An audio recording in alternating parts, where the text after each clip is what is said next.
So RedBus is an online bus ticketing agent. We started here in Bangalore in the year 2005. And the way we started RedBus was we are accidental entrepreneurs. We didn't know anything about entrepreneurship. I was based here, passed out of BITS Pilani, came on a job to Bangalore. My parents were in Hyderabad. And I used to take buses frequently from Bangalore to Hyderabad.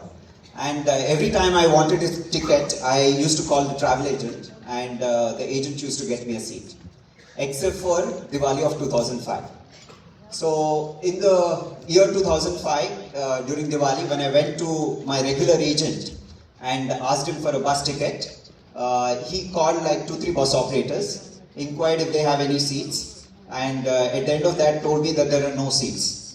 And just when I was leaving his shop, he told me maybe another agent could get me a seat, right? And that intrigued me. I was thinking, like, if you're an agent, you should know whether or not there are any buses which go from Bangalore to Hyderabad and have a vacant seat. Why is that you're sending me to your competitor, right? But anyway, I was desperate for that seat, so I went to the next travel agent. He also made 2-3 phone calls, and he also couldn't get me a seat. Then I went to the third and the fourth travel agent. All of them made like few phone calls, but none of them could get me a seat.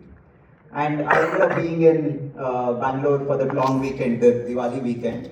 And I was alone in my flat. We were all bachelors sharing a flat. I was alone. Next day when I woke up, I was feeling guilty. I was feeling guilty because I knew that there were at least 30 bus operators who were running buses from Bangalore to Hyderabad. And even if these 3-4 agents that I went to, even if they were calling like mutually exclusive bus operators, they would together probably call like 15-20 bus operators, right? Because all of them were calling like 3-4 bus operators. And then I was thinking, if there was a bus operator, right, the previous evening, who had a vacant seat from Bangalore to Hyderabad, it was such a big loss to the bus operator because he would spend the same amount of fuel, pay the driver the same salary, and have the same expenses, but went with one seat vacant. And it was a loss to all these 3-4 travel agents that I went to because they had a customer in front of them selling whom a ticket, they can make some commission, but they didn't know which of the 30 operators had a seat, right? They were just guessing and calling them. And it was a big loss to me as a passenger because I wanted to be home for Diwali, but just didn't know which agent had access to the seat. So all the 3 of us were losing out because information about bus seats was not available seamlessly, right? And that pained me. So I went back to the agent the next morning because I didn't have anything to do, couldn't go to office because office is shut down and etc. So I went to him and I asked him how it works. How does this work, right? And then he explained to me how it works. The way it works is, if I'm a bus operator running buses from A to B, I'll maintain a book, let's say of 30 pages. Each page is a trip for the day. And in each page, I would draw like 40 boxes, and each box is a seat. So if somebody calls me, if an agent, and then I would go around the town and appoint some agents. I'll tell them, hey, if you get an inquiry, call me, I'll give you this commission, right? And if they get a customer, they'll call me and they say, let's say they say want a seat for 15th of the month. Then I'll go to the 15th page and look up if any boxes are vacant, right? If the box number 14 is vacant, then I'll tell him, hey, seat number 14 is vacant. And the agent on the other side will take the details of the passenger, name, phone number, and etc. And he'll dictate it over the phone, and then I'll write it down. And on the 15th, I know like how many seats are occupied and who are the passengers and what their phone numbers are and etc. So that's how it was working, right? The whole bus industry was working that way. And when I learned about it, the solution was very obvious to me. I said, hey, if only we can digitize this, right? I mean, if these 30 pages, instead of lying in somebody's office, right? If they can be published on a website, then the agents don't have to call the bus operator. They don't have to take a chance like which operator has a seat. They can just look up Bangalore to Hyderabad particular date and all 30 sheets would come to them and then they can see which seat is available and then directly sell it off, right? More importantly, they can be very confident that there is no seat between Bangalore to Hyderabad because all the 30 charts would come in front of them, right? They don't have to send their customer to a competitor and etc. And it also solves the bus operator's problem because let's say I'm a large operator with, let's say, 50 buses. I can appoint 500 travel agents in the town. But if I have only 5 buses, I can't appoint 500 agents because I won't have enough seats to satisfy all the 500 agents, right? I won't even have enough people in the office to pick up calls from 500 agents. So the small operator will have smaller distribution and a large operator would have larger distribution. But what do we want in the ideal world? In the ideal world, we want an operator who has the best service to win, irrespective of their size, right? A small boutique operator who might really take care of his service is losing out because he has smaller distribution, just because he has less smaller inventory, right? So that was a challenge for the bus operators, and for the agents also it's the same.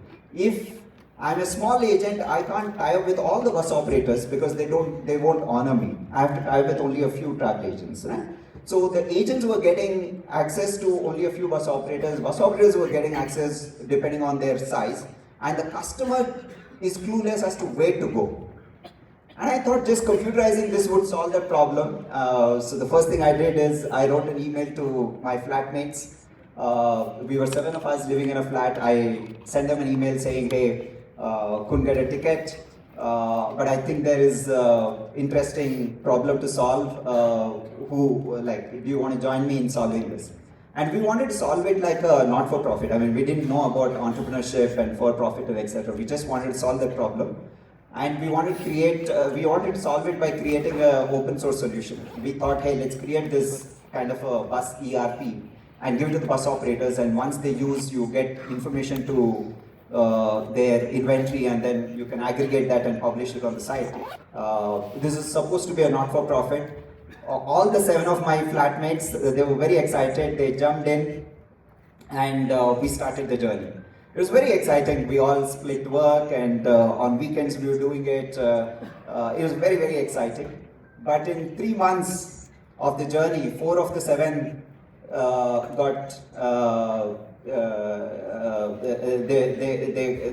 they dropped off.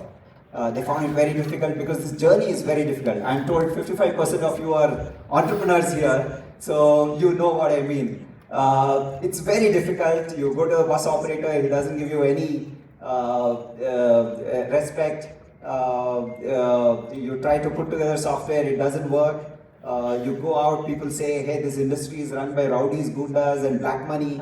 What are you trying to do in this industry? You tell your parents and they say, what are you doing? Right? I mean, becoming a travel agent and etc. So all these things discouraged the 4 of the 7. So 3 of us actually were together when we kind of launched the website. 2 years from there, 1 of the 3 of us thought it is not for us. So one of my co-founders left.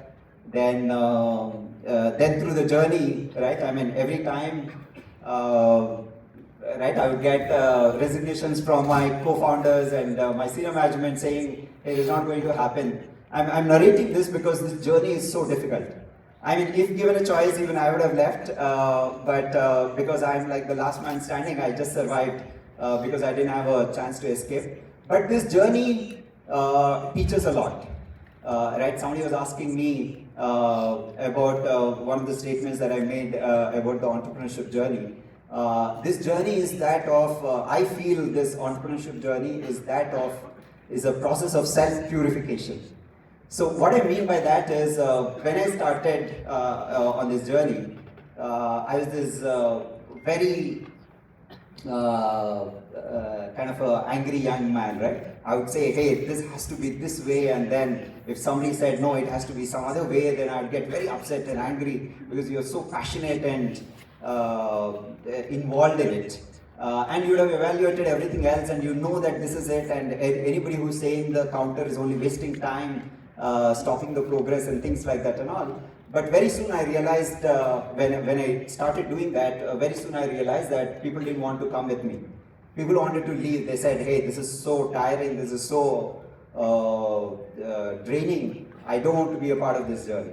That's when I learned that, hey, this is not going to work. You have to step down to let others, right, have, because everybody is waking up with their own ideas for the company. So you have to step down to let others take charge. So I mean, and these things are easy said than done, right? I had to move from being a micromanager to become a manager who kind of let others do it. It was a very painful journey for 2 years, but at the end of 2 years, like in those 2 years, I had to go to a meeting and then just sit silent, not say anything in that meeting. Right? Everybody's saying something, and then if I say something, then it is like understood as micromanagement. But at the end of these 2 years, my same team members came and they were telling me that, hey, now you don't care about anything in the company. You just come and you just don't care what is happening here. And I was thinking, my God, it is you who asked me to move away from all this, and I went through this painful journey to not say anything in the office and let you take charge, and now the same, you come back and complain saying that I'm just completely not involved in the business, and they even said they want another CEO who is more involved, more, right? So it is very confusing. The journey is very confusing. You don't know whether you have to be a micromanager, whether you have to let things happen, and etc. And through that confusion, a clarity emerged to me, saying that, hey, it's neither this nor that. It's always a mixture of these two. And that really helped me in all my confusions ever after, right? Whether you will give discounts or you don't give discounts. There are companies which have been successful by giving discounts, there are companies which are successful without giving discounts, right? So where do you lie in that line? For every one of these questions, for me, balance has emerged as an answer, and that has really made me have peace with the decisions that I make, and really helped me in that journey. So that's about the RedBus journey, and today, like Shraddha mentioned, though we started here, RedBus is present in several countries now. It's present in Indonesia, Malaysia, Singapore, Peru, and maybe we'll go to several other countries. The interesting insight here is, when we are setting up in Malaysia, I went to Malaysia, and I was talking to the bus operators. There was a company which was trying to put together a software for bus operators, and I was talking to him. And in that conversation, I realized that Malaysia has a population of about 20 million, and out of which number of bus travelers, and out of which people who will book on internet, it's a very small segment, right?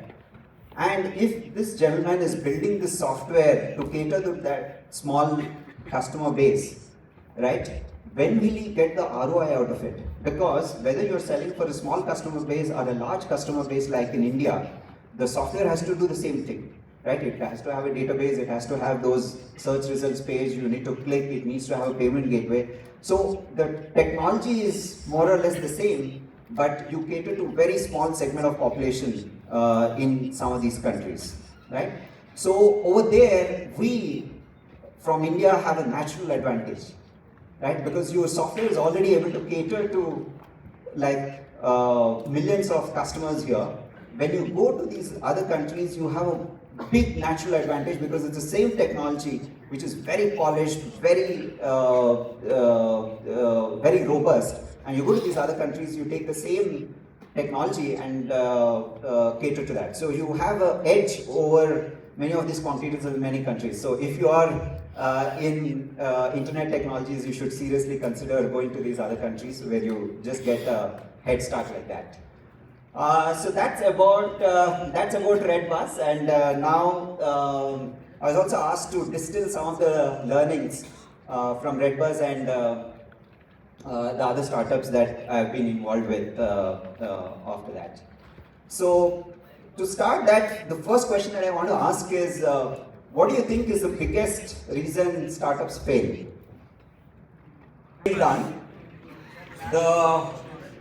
Of course, all of these are reasons. There are many reasons why a startup fails. There are many reasons, and that's why it's so difficult to get a startup going, right? But when they did a research of hundreds of startups, the biggest reason why startups fail is because you're building something that others don't need. Right? That's the biggest reason. I want you all to take a moment to internalize this. Right? If only we have customers, we can take care of execution, we can take care of funding, we can take care of business model, because there will be people who will come and help us. But if there is no customer, then none of these things will fall in place. Right? Many times people look at me and say, hey, this guy came and changed the bus industry. Right? Entrepreneurs are supposed to be these heroes who come and change the industry, change the world, and etc. But I would say entrepreneurs are not the people who come and change things. Entrepreneurs are the people who understand where the world is moving, right? And then do that thing. For example, right? Do you think there will be an online bus ticketing website today if we did not do RedBus? Yes, right? So, do I matter in that journey? Maybe to some very small extent. But the larger extent is, where is the world moving? Right? If the world is moving that side, be a part of that change. Right? Let our egos be down. Let's say, hey, I'm not going to change the world, I'm going to observe where the world is moving and be a part of that. Right? So that's like a big lesson that I want you to internalize. Now the second one is, okay, now we've identified that online bus ticketing is going to happen, and you jump in, and then you will find many people jump in at the same time. There are competitors, but some of them make it, some of them don't make it. What is the difference between them? Timing. Resilience. Timing, more or less, they're all jumping at the same time, and some of them may have first mover advantage. Yes. Execution team. Yeah, ma'am. Okay, so yes, I would say the biggest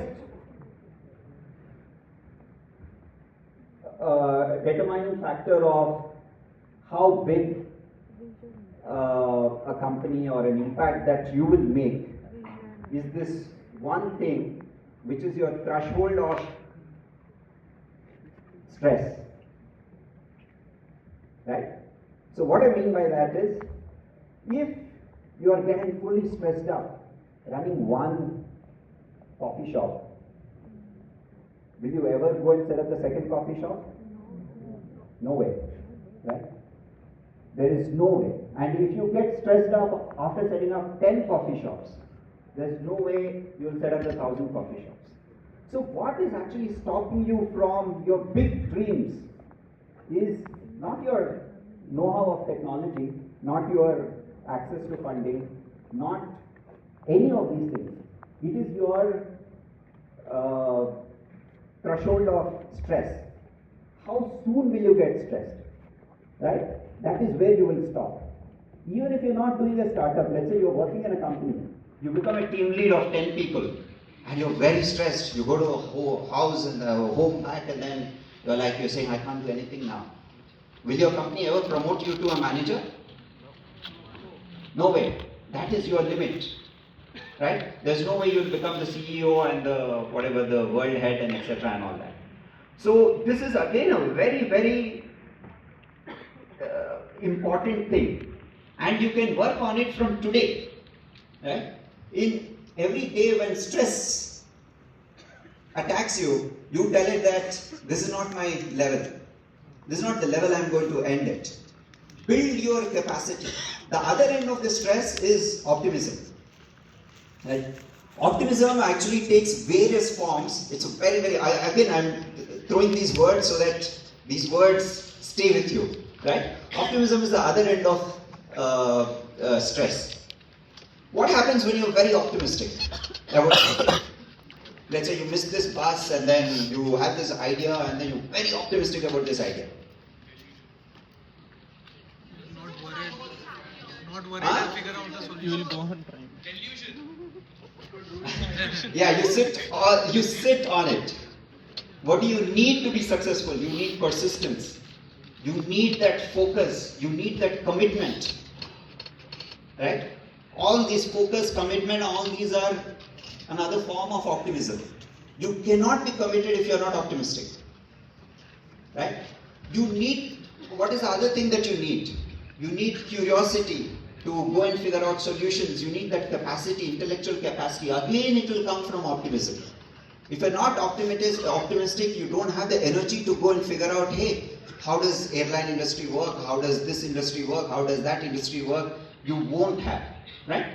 What are the other forms it will take? It will take the form of resilience, the one that we spoke about, your stress limiter, right? If you're very optimistic, will you ever get stressed? No. When you are seeing that it can be a 1,000-store cafe shop, like maybe Starbucks, I don't know, Third Wave or something, there's no way you will get stressed out at 10 stores, right? So the second thing that I would say is the biggest limiting factor for all your dreams is your stress level, right? Please build your capacity. The bigger the capacity, the bigger is your limit, right? There's no way RedBus could have gone to so many countries if it's stressed out in India itself, right? You can't get stressed where you don't want to get stressed, where you don't want to get limited. Okay, next, I have only 4 things, so 2 are done. The next important thing in the entrepreneurship journey is what? Is what? Risk taking. Risk taking. Okay, risk taking again comes from your stress and optimism. Huh? Knowing when to quit. Scalability. Consistency. Okay, so I have invested in I may have invested in about 80-85 startups so far, and many of them have really given me good returns, and that's how I can keep on investing. And if I look at the pattern as to how, like, what is the common thing among these companies which have really made it and returned my money versus the others? The one big thing that I noticed there is these companies have sales DNA. Right from day one, they've been selling.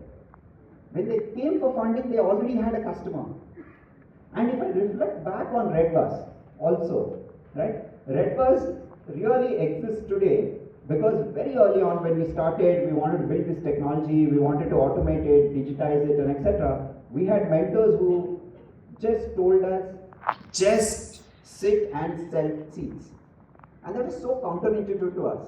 We said, hey, when this technology works seamlessly, people will anyway book. Like, why should I sit and sell? They said, no, you have to go and sell. Tell us only about how many seats you sold. Like every week meeting, you just tell us how many seats you sold.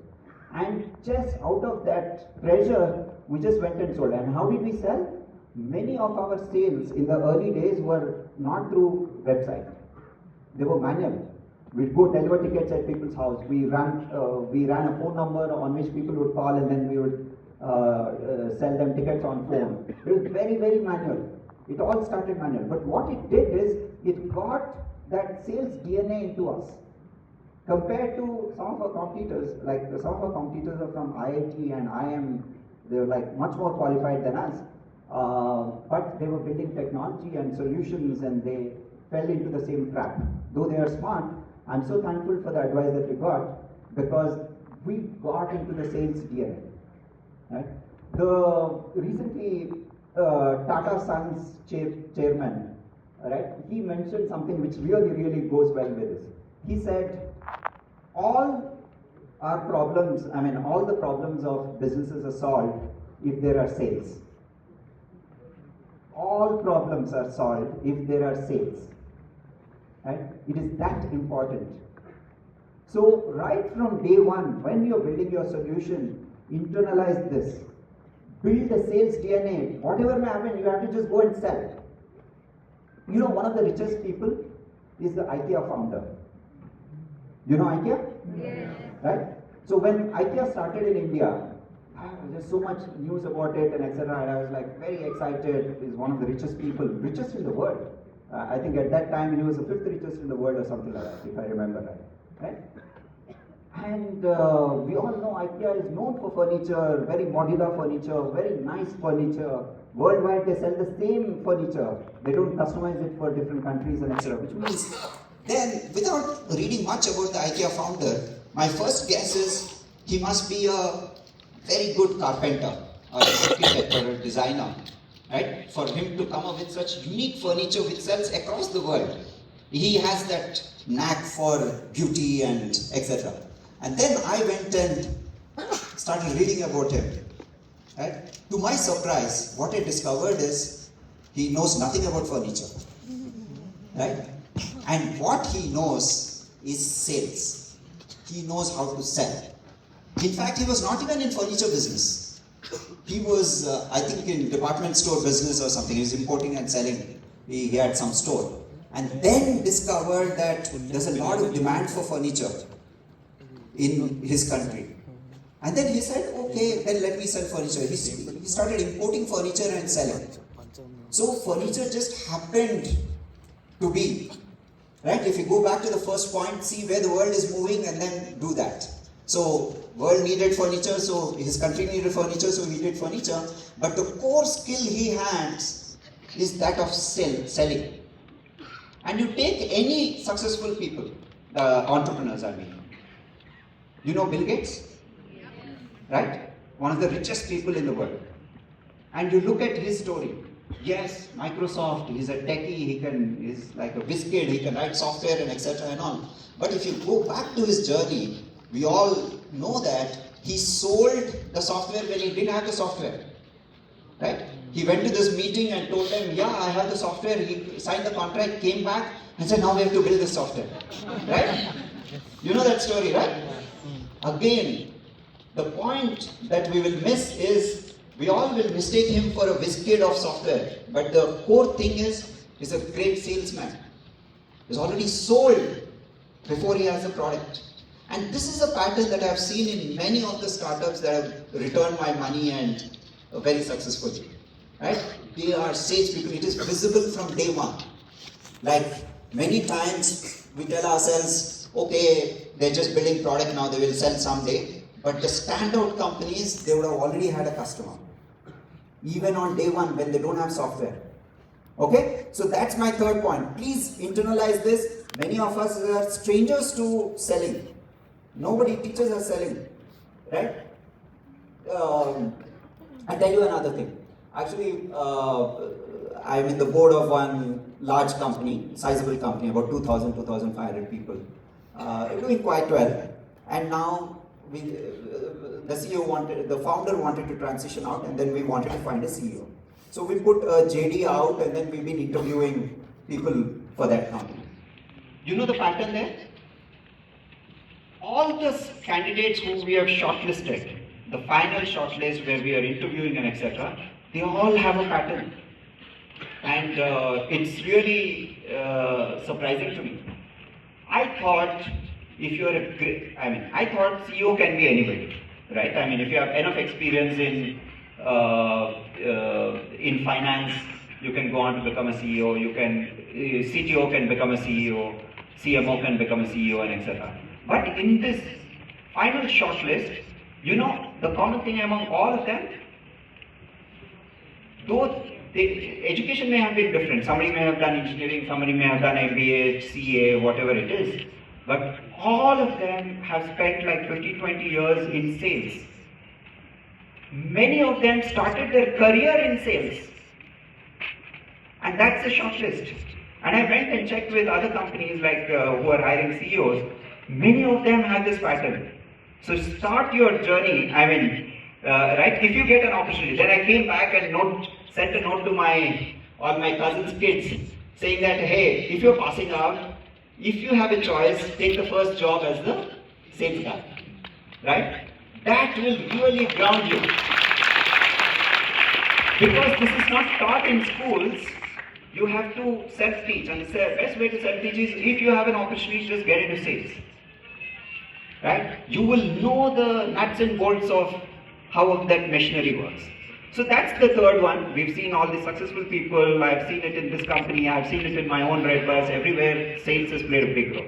And the last and the fourth one, which is also important, but to not as much as all these other things are, is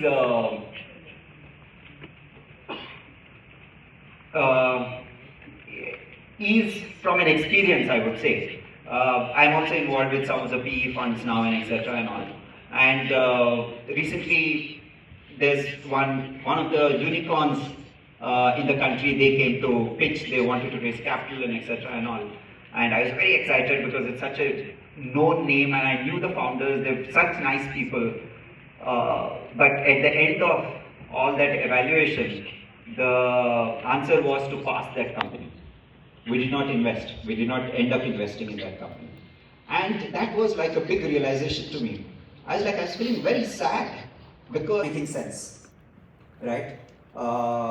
So I would say that whenever you're starting, so for me, learning from there is I don't want to spend 10 years of my life doing something to realize that, hey, it's not as valuable as I thought.